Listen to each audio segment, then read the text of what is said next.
It is such a pleasure to welcome on my far right Abigail Breslin and here Juliette Lewis.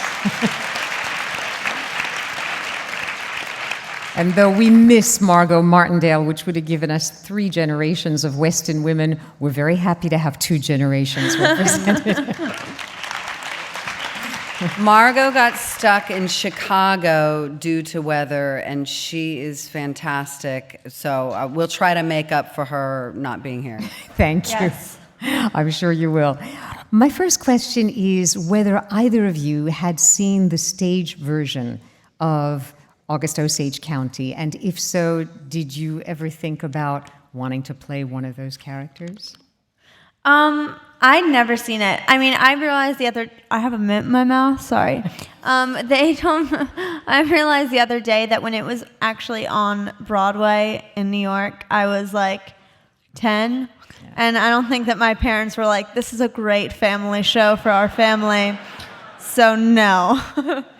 And you, Juliette? I hadn't seen it, and I had heard friends talk about it. Julianne Nicholson and I think Margot are the only cast members who have seen it.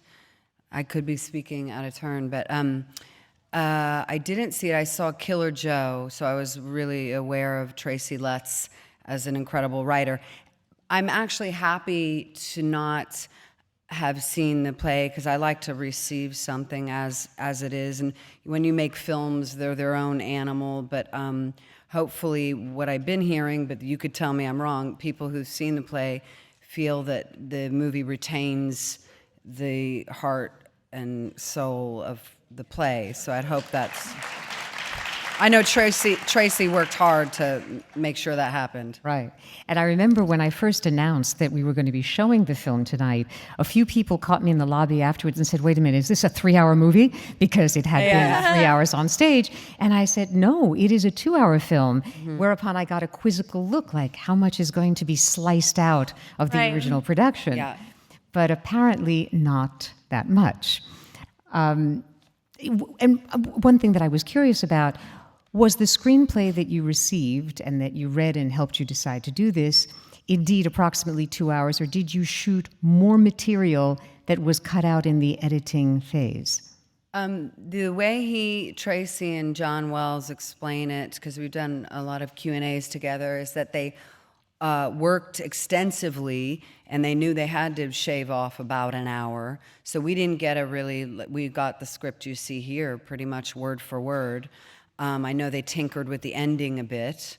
But the way Tracy and John explain it is they got rid of some of the stuff that you explain with words. He explains that a lot of the time in the play, the words are the action, and the words sometimes explain some of the relationships that are going on. So if you can show it with a look or a reaction, he would then cut those pieces of dialogue, and they worked on how to open it up. And so you see that Oklahoma, where we shot, is very much a part of the character of the film, and you can see that where you couldn't see that on the theater on stage.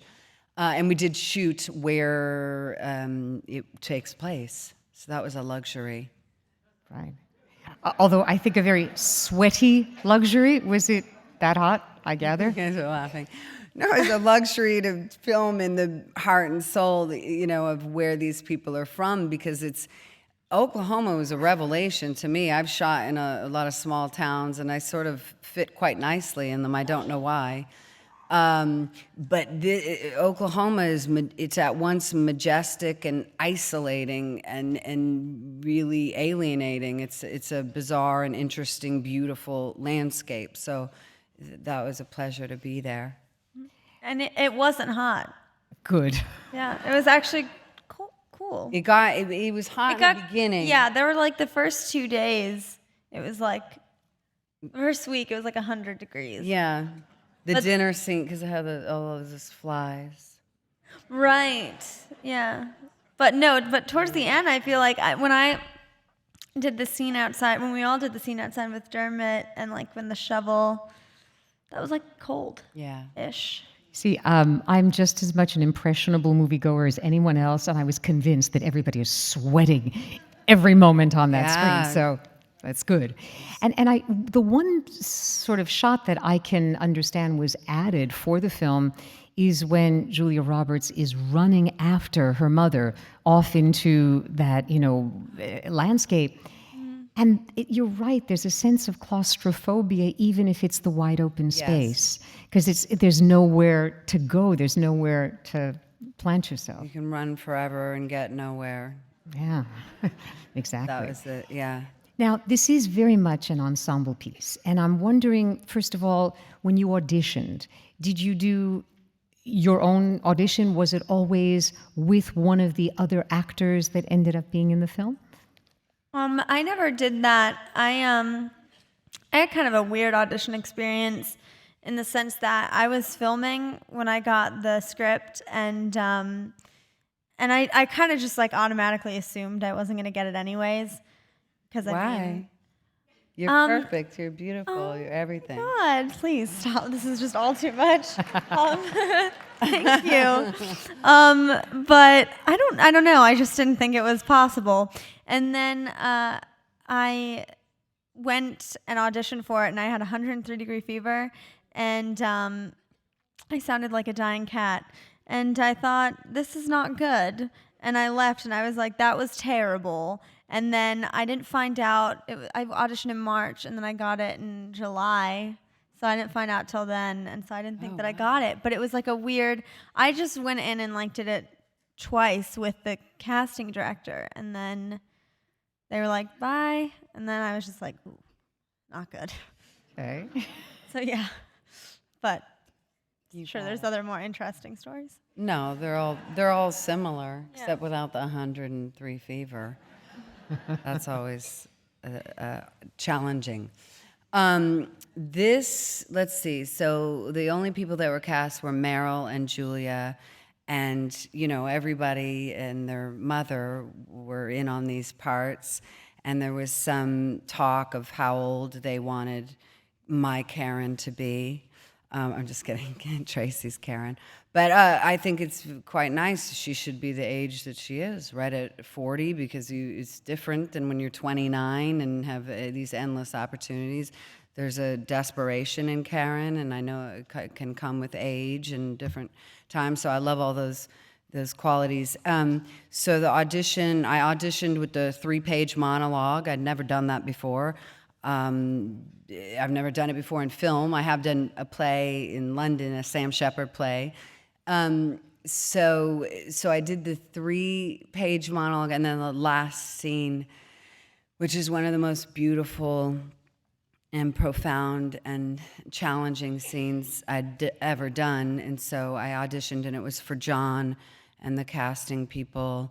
And they had a big challenge. It was all the ensemble. It was creating 3 sisters. So they never matched us up. I had expected that, to read with other people, but they sort of just puzzle pieced everyone together. And I think they did a fantastic job with the ensemble here. We all felt pretty good about it. Yeah, I mean, by the end of the film, I really believe that I'm watching this family. For better or worse, that family exists, but it's very persuasive. I'm guessing that because Tracy Letts adapted this screenplay from his Pulitzer Prize-winning play, that there was very little improvisation.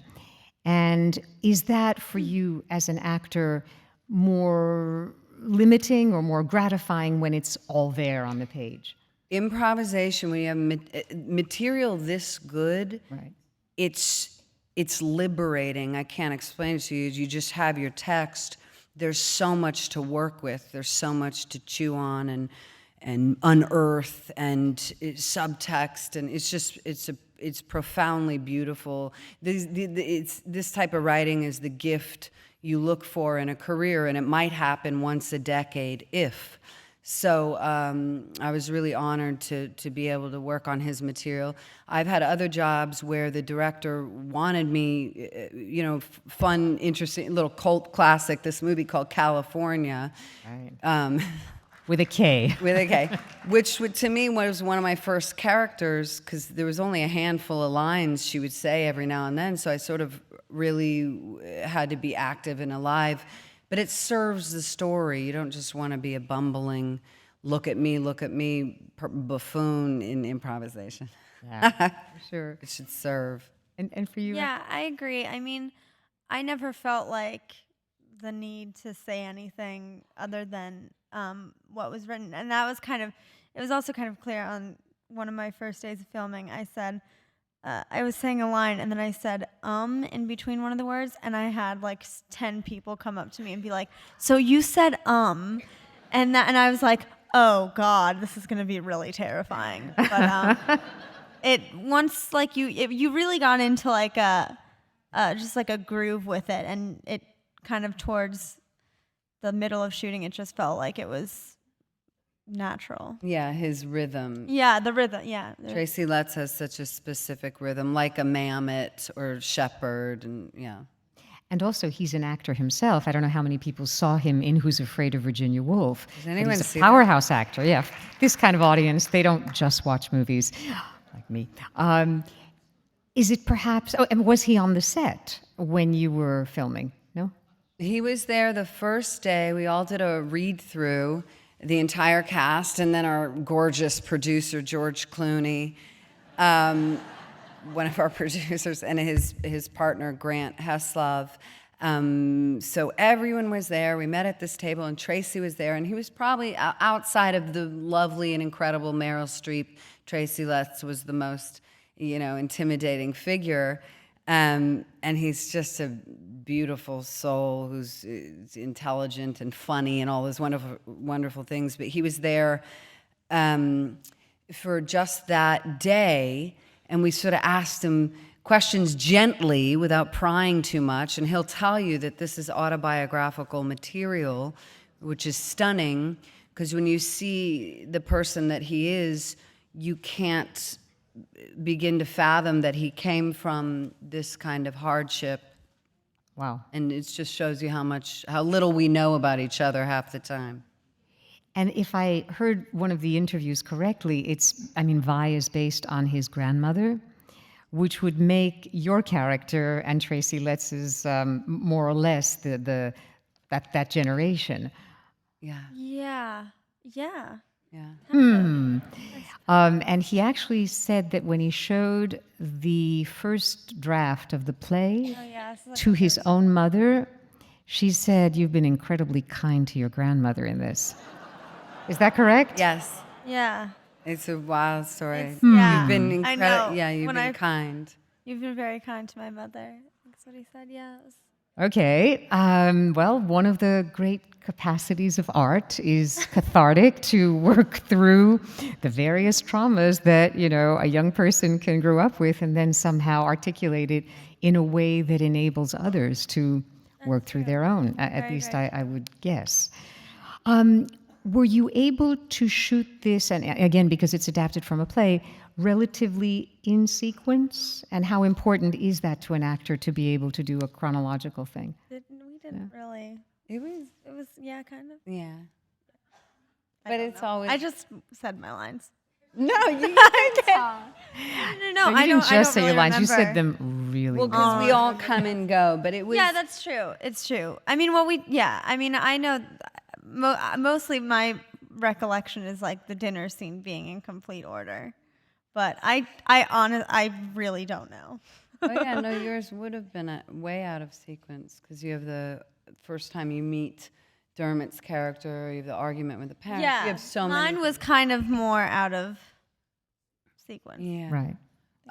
It wasn't too all over the map, but like all films, that's the challenge of doing them is finding where you are in a particular story. I know for me, I shot pretty much chronologically, where she began, very well put together, and like the star of her own movie, in the best of her world, and then where she ends up, this just raveling, desperate beauty. I don't mean visual beauty, I mean spirit beauty. Anyway, so I shot it pretty sequential, but it's a lot to hold on to. With that said, it's a lot to hold on to over 2 months, because I'm not academically trained or coming from these schools of thought, of method or this, that, and the other, but you are opening a kind of valve of energy. So you're stirring up this kind of energy, and Karen's made of a lot of anxiety. So I found myself feeling very nervous and wanting to please, all those things, because I wanted to open up that nature, and it was really uncomfortable, but it's supposed to be. Yeah. I But think. it works too. Thank you. I mean, there's a vulnerability about Karen, and I guess in some ways your character is, along with Vi, the most aware of being an actress, of being on stage, of being looked at. Yeah. And so I think that works when you approach it that way. Yeah, it's weird when you're playing a person who's so into appearances, because I want the audience a little bit to see that she's acting, but I don't want them to see that I'm acting. Right. So it's such a tricky hand. But in the beginning, it's so out of context. Coming to a funeral, bringing, all she wants to do is impress her big sister Barb, her whole family, and her mother, and say, "Look, Mom, I made it. This Ferrari driving guy loves me." That plight is so kind of tragic and magical. So it was tricky to play those. Not tricky. It was funny. It's funny for me. I know it's not to be next to Julia Roberts, and I'm the put together sister. I'm the pretty one. Well, Karen is the one to whom a smile comes perhaps even too quickly or naturally. And I love the way that Julia Roberts plays Barbara as a woman whose face has hardened so much that she's almost forgotten how to smile. Mm. And there's a wonderful tension, I think, between the two sisters in that way. Yeah, that's what I mean about playing Karen, because you literally could go like that, and I think she might cry. You'd crack her, and to be around the disparity of Ivy and Barbara, it's an interesting dynamic. I wanted her to be probably a little drunker outside, the gazebo. If I had it my way, she probably would have been sillier. But whatever. And Abigail, how much rehearsal were you able to have on this film, and did you find it useful? Were there any things that you discovered about your character before you started to shoot? Yeah, I mean, we did have rehearsal, which was really helpful, which you don't really get on a ton of movies. And so, yeah, I think that some of the best stuff that I can think of was probably rehearsing. I rehearsed a bunch of times with Dermot and with John, and not even just kind of talking about it, because that scene at the end is kind of, it's one of those things where I wasn't, I liked Dermot a lot, and I thought he was really cool, so I wasn't that uncomfortable, but everybody was like, "Are you going to be okay during that scene? Are you okay? How do you feel?" And then I started making it. I was like, "Oh, what's going to happen? What am I just going to show up and it's going to be this crazy thing?" But I think that the best thing about that was just working with them a lot, and we filmed that towards the end, and I was already so comfortable with everybody on the set that I didn't feel awkward or anything. But yeah, for me it was just interesting because Jean really reminded me of a girl that I know, and so it was and I kind of told John that when I started, and she's just a very 14 is a really weird age. People don't realize this, but it was for me. I know. I was really a strange person. And so it's that thing where you're expected. How old are you now? I'm 17. So this is way back in the day. And it's you're expected to have maturity and be mature, but you're not allowed to do anything that requires maturity. And so it's very strange. And she's just kind of really like wanting to be independent and older and wiser than she actually is, because everything that's happening with her parents is just, she just doesn't want to have to deal with that, and having to deal with that would entail feeling a ton of emotion, and that's really way too difficult for her. And so she's in a very bad place. And I think what's cool is that there's like some hope for her at the end, that she could not be like them. Yes. And yeah, that's what I liked. I liked a lot about her. That makes I don't know if that answers the question Absolutely, about rehearsal, but there you go. In terms of the rehearsal process? We had about a week, which is a luxury in film. I've done a lot of films. You have maybe a couple days. We had a little more than a week. And Meryl Streep's idea was that we all live in a house together, which would have been fantastic. But we could not find this house. So we lived in these little condos. It wasn't even a finished. They were still developing this little strange condo thing with the turf grass, the pretend grass, and it was behind a Toyota dealership in Bartlesville, Oklahoma.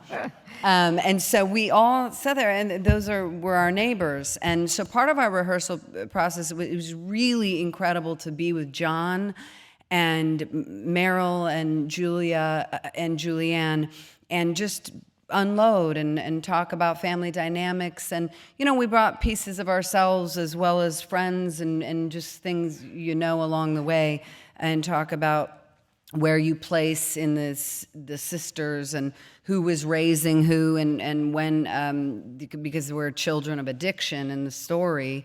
Barbara pretty much, by the time Karen came around, she was probably fully neglected. So that explains a lot of Karen's disassociative, I think she lives in her imagination a lot, and she got into trouble and left home and all this. So we could create these backstories and hopefully create the foundation that would be the glue that you believe us, three actresses, as sisters, even though they're so different. And we talked about that, being part of families, how you're just like, how am I related to this person here? And you're related. And you also take on colors of your parents. And he encouraged that we observe each other, we spend time together, and we were in it. Everybody was in it. It was like a little theater troupe. We were all on equal footing. And we were led by our director and the incredible Meryl Streep, who no one works harder and no one gives more and commits stronger than that woman. So we got to also spend time. She would invite us over to her condo, and we had a little potluck, and her and Margot would yell at the TV. The debates were going on at the time, which made me love those two women even more, that they were TV hecklers. Who knew? And we'd run the scenes. All we ever wanted to do was not miss a beat and nail that rhythm. Right. Yeah. And actually, I think Meryl Streep and Margot Martindale, this is their fourth film that they've made, that they've been in the same film. I don't know how much they've worked intimately, but they have a relationship already. And Chris Cooper had already worked with Meryl Streep and with Margot Martindale, so there were some background connections. Beautiful connections. Margot explains that Chris Cooper and her knew each other 30 years ago in a theater group in Louisville that they were both a part of. They'd never really acted opposite each other, but they always had an eye on each other as actors, and so they got to form that incredible union that they do, that you see on screen. I'm curious because there are a lot of explosive moments in this film.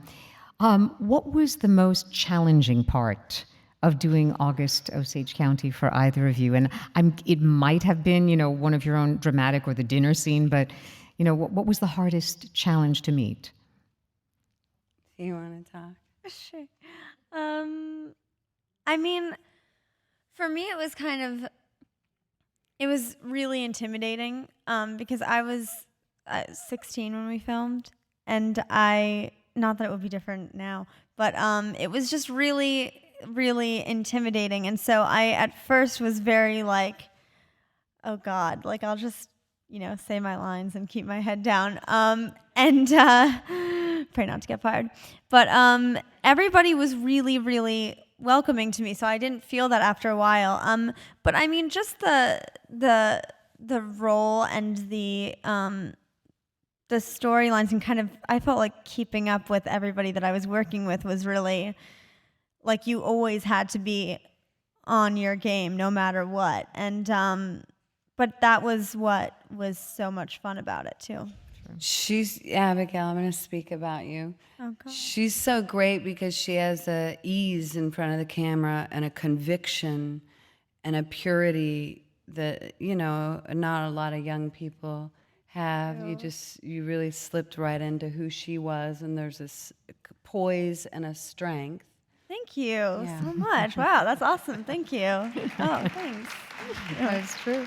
That's awesome. And you've talked about that scene with Dermot, how you were well aware of how she doesn't know it's and how it toes the line, which was really important, that he not just be a lecher and come on, that it's like, is this playing? Is this funny? This is cool. And then right. I think that's what another thing about being like a certain age and just not really knowing. That's the whole thing, is that Jean, the whole movie, kind of acts like she knows everything and she has a handle on everything, and she's totally in control of every situation. And this is the only time when it's like, it starts out where it's just like, this is really, and then it's kind of like, wait a second, I really don't have any control over the situation. And so even as angry as she is that everybody comes out and there's this whole big drama, I think a little bit she's thankful for it too, because she is kind of still a little girl. Yeah.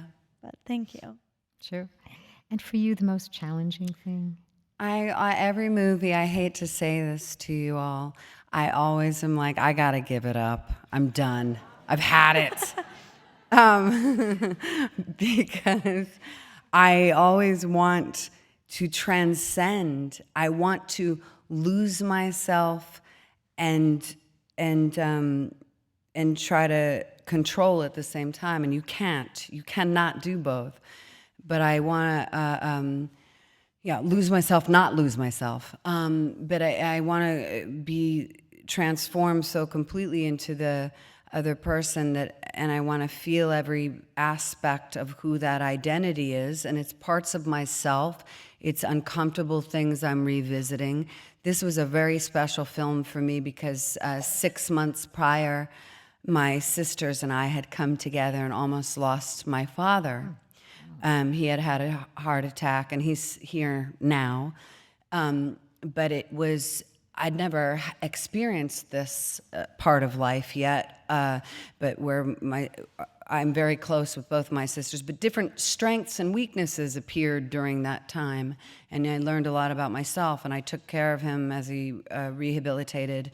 He had a house in my backyard because I'm the weird artist in my family, or one of them, so I don't have the children, and my other sisters have children, so I took care of him in my house. Long story short, when I got this, here was 3 sisters in a time of family crisis, and I found that really cosmic and a gift.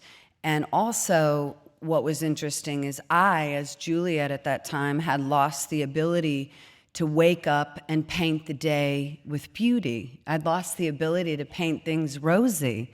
And Karen only paints it. She hangs on to that illusion and dream for dear life because she can't fathom facing anything else. And so even though it can be delusional at times, I quite envied and I wanted it. I wanted it so bad. I wanted to believe the dream that Karen believes. But also she's intelligent. So I wanted to fill, at the end, that last scene, it was the hardest, because she's trying to walk out of that room with dignity, even though every illusion she had has been shattered. and it's just it still moves me. I don't know if I lived up to Tracy's material, but all you can do is try. Right. Well, I think you did. Yeah, I agree. Thank you. That's like my favorite scene in the movie is that scene. That scene. I told, like, as soon as I saw the movie, I was like crying, and I was just like, if I can ever give a performance that good in a movie, I can die happy. Thank you. And by the way, if it's any consolation to you, I've interviewed Meryl Streep more than once in that very chair years back. And 2 years ago when she was doing Iron Lady, one of the things she said is identical, that every time she gets a script, she says, I can't do this. I mean, it's this sense that, no, this is beyond me. I'm going to say, no, I can't put myself through that again. And then, of course, she does and rises to the occasion and raises the bar yet again. Yes. And my understanding is that for this one, too, I know you did a Q&A together not long ago.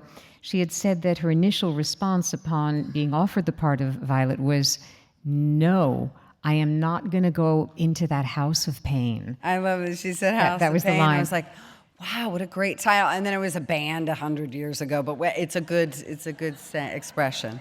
Yeah, I think for an actor, every time, if you're serious about what you're going to be doing, you have to ask yourself what it's going to cost to become that kind of a character.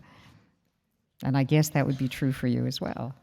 I mean, Yeah, and it's funny because I jokingly say this, and not that it's a slightly masochistic medium, and I know a lot of actors do some bizarre things that I find is unnecessary, and they, so everybody has their process.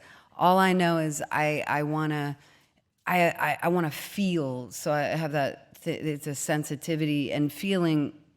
Emotion is all energy based, and they're really can be uncomfortable. So anyway, yeah. Now, here we are talking about many of these scenes, which are obviously more dramatic.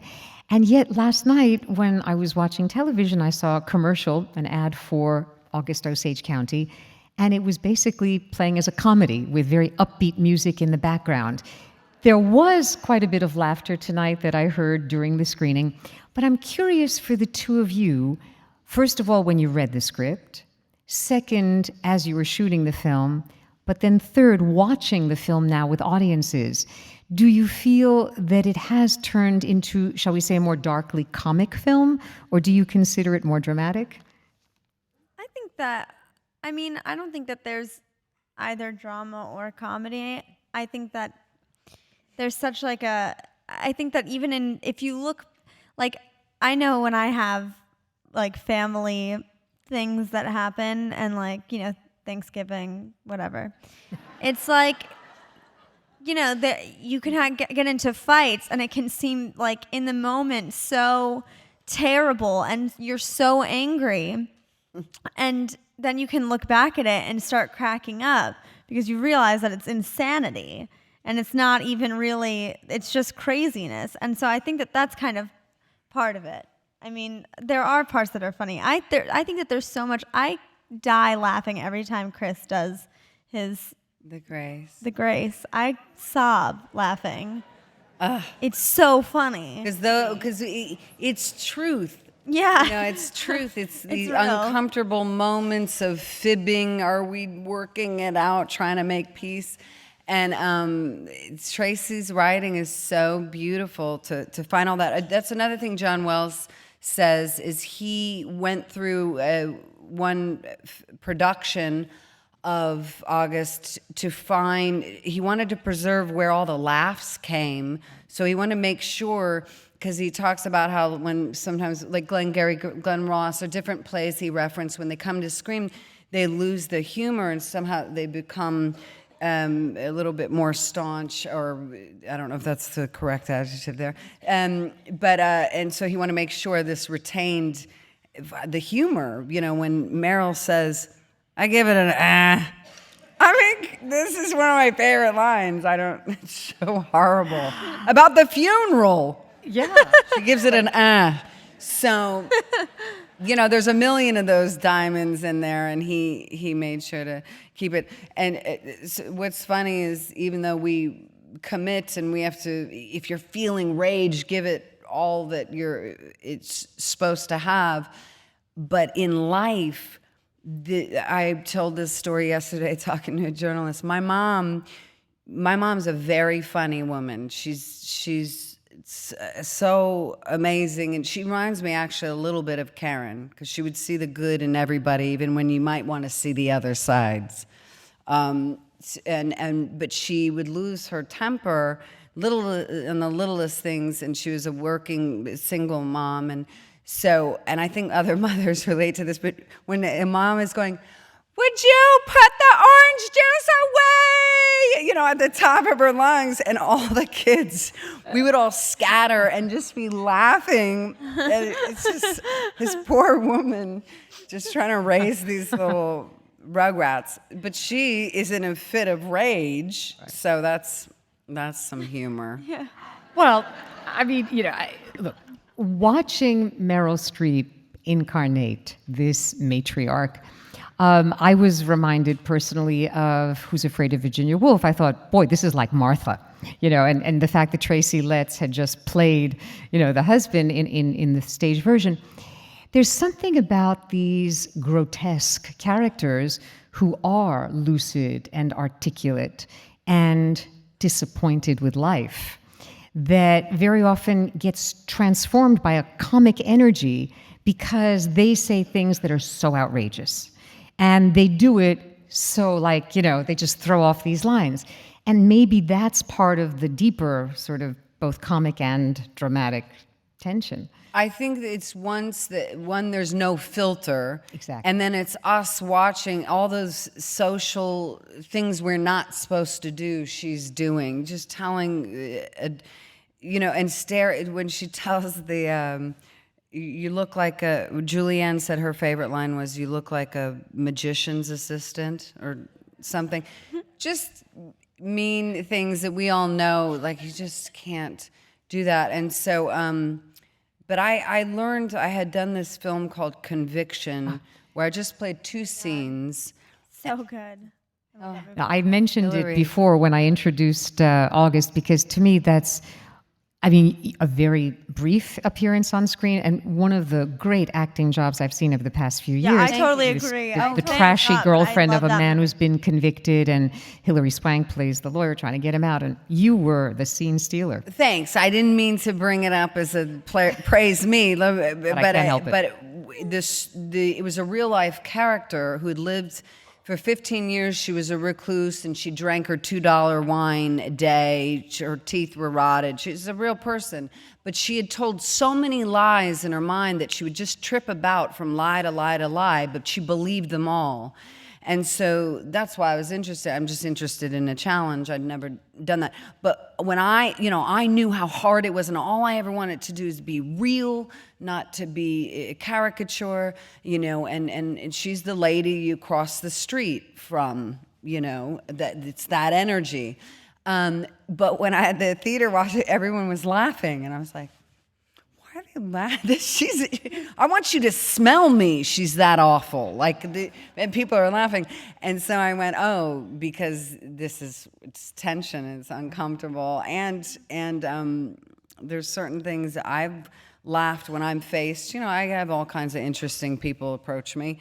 And some are a handful. And I get a little nervous laughter that happens. So. Sure. I understand it kind of in that way, this energy, and laughing is a good release. One other thing I feel like I'm going to raise, because we mentioned that there's a slightly different ending here, and the play ends with Violet abandoned. She's in front of her house alone, because each of the family members that she has betrayed one by one, they've left her.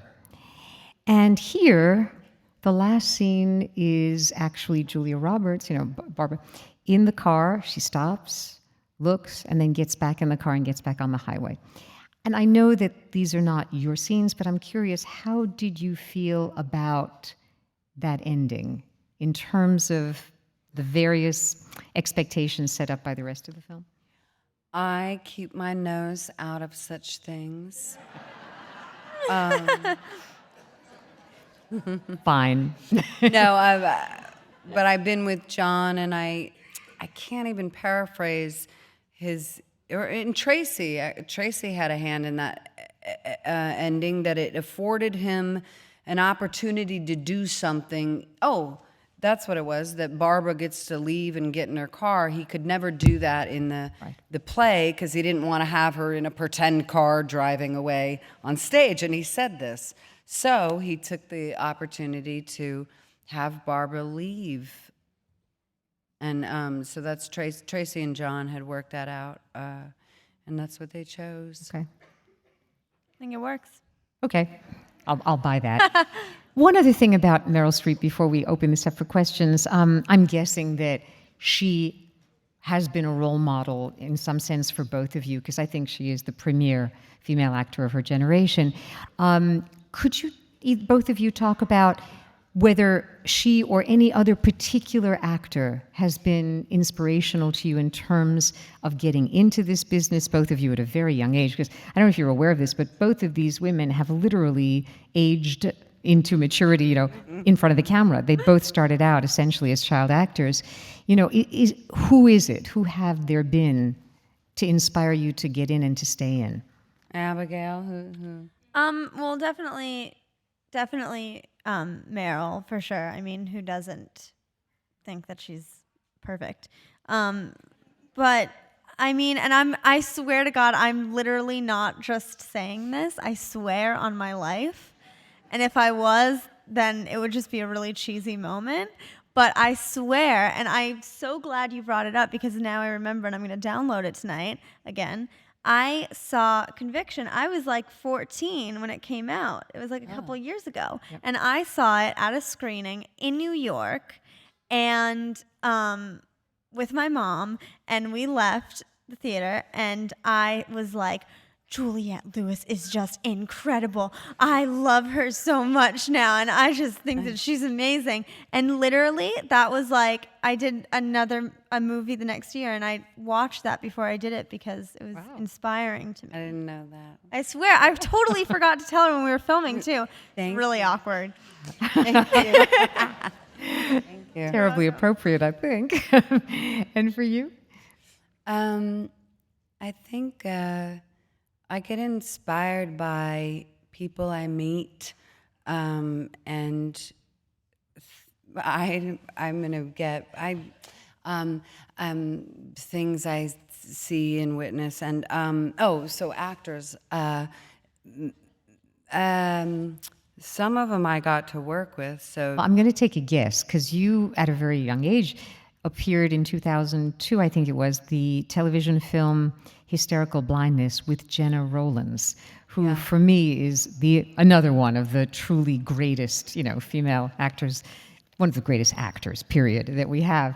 I'm just guessing that maybe... It's Jenna Rollins, Holly Hunter, Annette Bening, Laura Dern, all the good ones. Oh, yeah, those are damn good. Yeah, and the ones that go the distance, do sometimes the unpredictable, things that are uncomfortable, and they're not traditional. They're just real, and traditional meaning prototypes, but they play characters. In my heart of hearts, I'm a character actress, like my dad.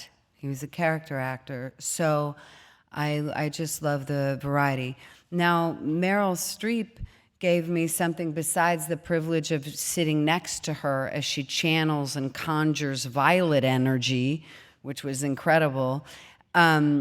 She gives you hope, because again, without saying too much, this business, there's a lot of politics, a lot of weird goings-ons behind the scenes, and that I don't, you put your hands up, because at the end of the day, as a communicator or an artist or what have you, you want that quality stuff, to dive in the deep end.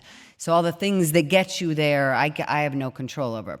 So with that said, and the whole age thing and beauty and our horrifying consumerist culture that pumps your weaknesses and beauty and all that stuff. Sorry, I digress. Meryl is this groovy, down-to-earth person who has a family, who treats the crew with respect and doesn't have any airs and dives in the deep end. And so she shows me it can be done. You don't have to lose your mind, and you can do it for a long time because it's an interesting business. Yeah, if you're lucky enough to Yeah. hang in there. We have time for just like one or two quick questions. I know that some people have to leave to get their babysitters and cars, but if you have a question and raise it, I will repeat it, one down here. And if you have to leave, do it please quickly and quietly. Yes.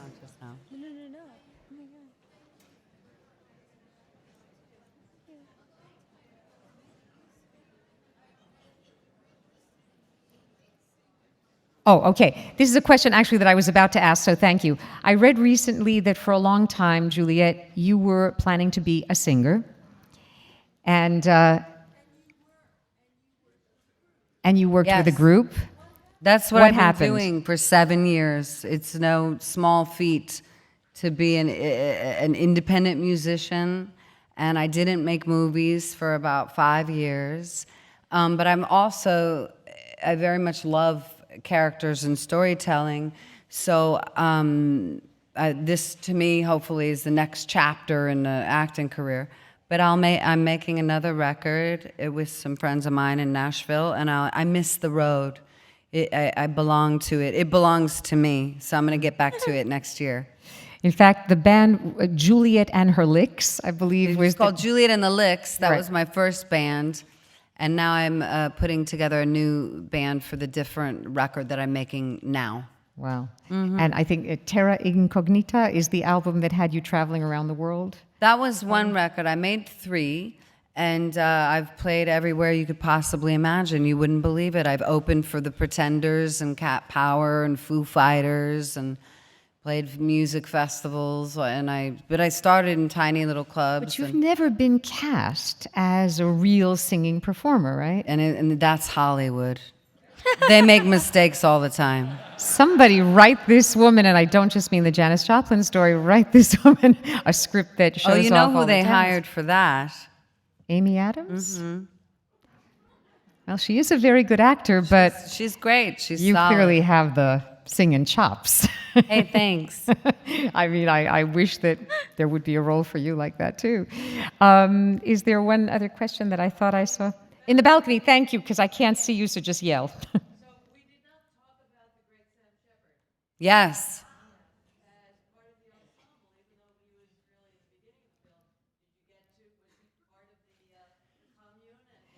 The great Sam Shepard, was he part of the commune? Did you He- get to work with him? I think his scenes shot in the first week. He was there for our epic table read. We all had a dinner at a steakhouse in Bartlesville, and I got to talk to him about his first band and hanging out with Patti Smith. I mean, this is amazing when you can talk to Sam Shepard, and he is freely telling me these stories that I want to hear. Tracy talks about that first scene, that it was 15 minutes or 13 pages or minutes in the play, and that Sam is such a substantial part of the whole piece. But he shot early on in the first week, and we spent a little bit of time, and then he was gone. And he sort of blessed the production, because you can see, and Tracy will readily tell you, his influence of Sam, and that Sam got to be in the film version of this is incredible. Yeah, and you've been in one of Sam Shepard's plays as an actor too, right? Yeah. So it's like, and he has this authenticity, Sam Yeah. Shepard. When he shows up in a film, especially if it's an American from that part of the country, you know that the way he's saying those words, the way he's moving through the space, it's real. And he's been a director as well as a playwright and actor. I remember him way back in The Right Stuff, one of my favorite films, when he played Chuck Yeager. And, he was the man of the West. And he's continued to, I think, grow into this really nice old age where he's such a presence, you know. So that works. One more question, because I was asked by, all right, I'll let you ask it. Go ahead.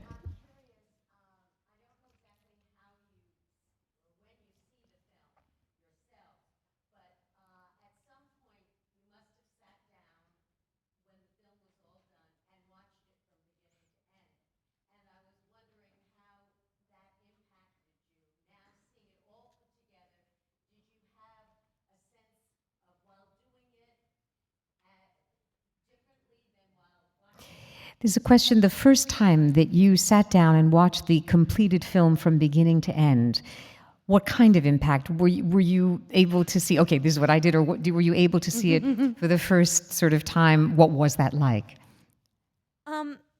For me, it's always really interesting when I see a movie that I've done, because when I'm actually filming it, a lot of times directors, I don't really feel that much on this, but a lot of times they'll want you to like watch something that you did, and I never ever watch like anything or look at any pictures of anything while I'm filming, because then I just get all kinds of self-conscious about my face and stuff.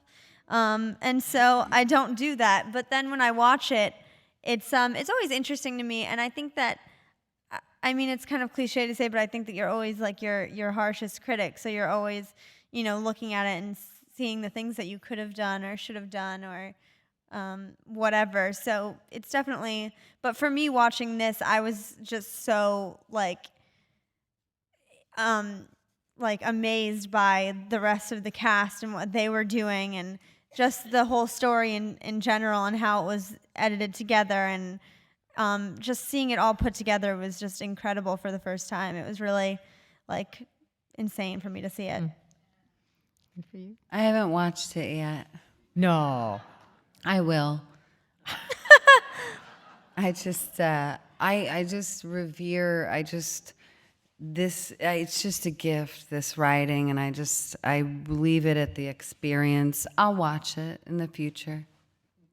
We'll be very curious to hear your response when you do. Because no, I mean, I can only imagine, unlike theater, when an actor does a movie, it's so piecemeal. And it's so much a function of whatever on that day was happening with the director and the other actors. And that sense of totality. And the camera, it's all the relationship. I don't want, I have in my mind what it was when I read it and when we were there. I know the DP is just magnificent in naturalism. I worked with him on Conviction. And I've seen bits and pieces, and I'll watch it. It's just part of my thing. Right now, I've got to talk about it a lot. I don't want any of what's in my head. Okay. And actually, somebody had asked me last week, John Wells, who is he? What has he done? And he's better known as the man who has produced and really kept on screen things like ER and The West Wing. And Shameless. And the only film that he directed prior to August Osage County was The Company Men. Yeah. This was about 2 years ago, a very fine film that included Chris Cooper, Ben Affleck. And in a way, he does with August Osage County what I remember the director Stephen Frears telling me was the best way that a director can be on a set when he's got a really strong script and very strong actors. He said, you just get out of the way and let them do what they do best. In other words, not to try to impose too much of a visual stylistic flourish, which would undermine the purity of the dialogue and of the actors' performances. So I'm just curious, in a way, comparing him to, you've worked with Oliver Stone, I didn't mention Natural Born Killers, and you've worked with Scorsese. I mean, that was your first big thing, was Cape Fear. And Abigail, you too have worked with some extremely fine directors. I mean, did John Wells do anything in particular with August Osage County that kind of stands out? I think the lengthiness of the rehearsal process and the discussions that he encouraged, and we all really wanted to serve the piece. But you're right in that the best directors I've worked with want you to go the distance, and they invite you to do so. Sometimes nervous or less experienced directors might think they have to micromanage or over. You sort of have to learn who and what you're working with. And I remember Scorsese was amazing because he worked differently with De Niro, with me, and with Jessica. I remember him telling me off camera, say a line. He wanted me to make stuff up off camera to sort of break her technique at the time, and I didn't quite know what he was doing, but then he explained it to me. And with me, he left me alone and validated my instincts, which is what I needed as a young creative type. That's what I needed the most in the world. is to sort of be validated and encouraged. And he knew I had what I needed that was there. And then with De Niro, he would go off in the dressing room, and De Niro would be speaking in tongues with a gospel singer at the piano. And I know this because Marty would tell me, "Oh, I just came from De Niro's Bob's dressing room." You know, and I was probably the simplest of the three of us, but that was funny. So John did what he was supposed to do, and then there's stuff I don't know that I've done Q&As now. His visual sensibility, he wanted to have more room. He didn't want to do big close-ups because he didn't want to cut off the intimacy. I don't know. He has his own reasons for visually what he wanted and how he wanted it to be. And for you, Abigail, because after all, your first major film, Little Miss Sunshine, was also an ensemble piece. Yeah. But it had two directors and a different screenwriter. Right. Was the experience similar in these two, or? Yeah, I mean, I think definitely when you're working with like a large cast, and it's one of my favorite. I love doing that because I think that it's you're kind of feeding off of the energy of everybody else. But in terms of John, I really liked working with him because he does let you kind of like I felt like I could just talk to him about, you know, I feel like she feels this way right now, or she's angry about this, and whatever, and he was really accepting of all of those opinions, but he also had complete control of the situation. Mm-hmm. So you never felt like he was just like, oh yeah, sure, go ahead, like whatever, you know. He knew what he wanted, and he could come up with like a response to it, like, yes, I'm glad that you thought of that because of this, and he was great. Oh, that's good. I know that you still have a grueling couple of days. They're on all sorts of shows and various promotional activities because the film opens on December 25th. But I just want to say that this is, for me, an example of truly interdependent creativity, where clearly all 13 of the actors, the director and the screenwriter, created something that is not exactly like the play, but really utilizes the capacity of that camera for close-ups to bring us uncomfortably closer to very, very conflicted, compelling characters. Thank you so much for joining us. Thank you for having us. Thank you.